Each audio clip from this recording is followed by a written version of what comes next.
শিশুর রুচি কমে যাওয়া, এটা নিয়ে আমাদের বাবা মারা সাবধান বাঁচতে পারে।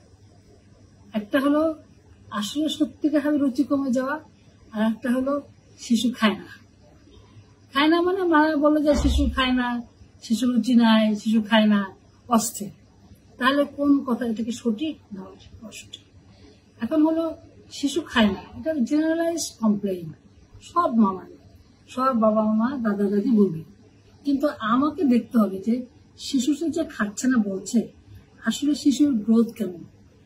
দেখা যাবে শিশু খায় না, আর ওদিকে শিশু ওজন মহা বেশি।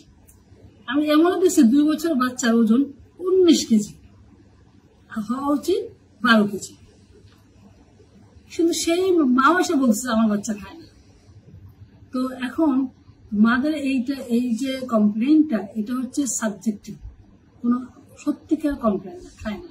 বেশিরভাগ বাচ্চা যদি সুস্থ থাকে, তার যদি জ্বর না থাকে, অসুস্থ না থাকে, সে যদি খেলাধুলা করে, তাহলে সেই বলে যে রুচি নাই, খায় না, সে কমপ্লেনটা ঠিক না। আবার একটা আছে সত্যি শিশু খায় না, কখন? বাচ্চা অসুস্থ হলে। তখন কিন্তু সত্যিকার বাচ্চার জ্বর হলে খাবে না, পাতলা পায়খানা হলে খাবে না, যে কোনো অসুস্থ হলে। বড়রা যখন খেতে চায় না, রুচি নষ্ট হয়ে যায়, বাচ্চাদের তখন কিন্তু খেয়াল রাখতে হবে।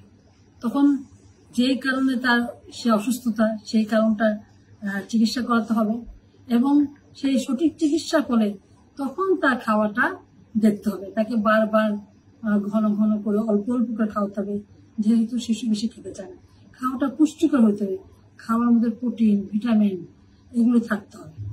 তো অনেক সময় শিশু খায় না, বাবা মা জোর করে খাওয়ায়, ওটা অত্যন্ত নিন্দনীয়।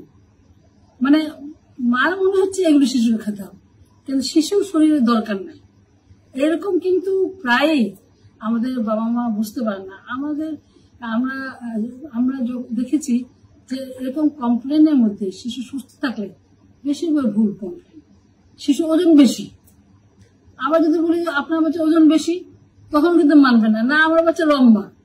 আমি বলি যে বয়সের বাচ্চা সেই রকম ওজন হইতে হবে, সেই রকম লম্বা হইতে হবে, তার চেয়ে লম্বা হওয়াটা খারাপ। যে বয়সের বাচ্চা তার চেয়ে লম্বা বেশি হয়, কোনো ডিজিজ হতে পারে। লম্বা বেশি হয় যেটা ওবেসিটি, ওজন বেশি হয়, লম্বা ওজন বেশি হয়। ওবেস হলে কি হবে?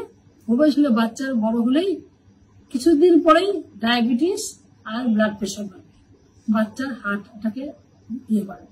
সুতরাং আমাদের বাচ্চাকে দেখতে হবে আসলে তার খাবার কতটুকু প্রয়োজন, কতটুকু খাচ্ছে, সে সুস্থ আছে কিনা, সে খেলাধুলা করছে কিনা, সে লেখাপড়া করছে কিনা, ওজন ঠিক আছে। এইটা 4টা পয়েন্ট যদি ঠিক থাকে, সেখানে খাওয়া নিয়ে কোনো কমপ্লেন করা উচিত না, এবং রুচি নিয়েও কোনো কমপ্লেন করা উচিত না। আর সত্যিকার রুচি অসুস্থভাবে নষ্ট হলে সেই অসুখের চিকিৎসা করতে হবে, এবং সেই অসুখের সেই ব্যবস্থাপনা, খাবার ব্যবস্থাপনা দিতে হবে। ধন্যবাদ।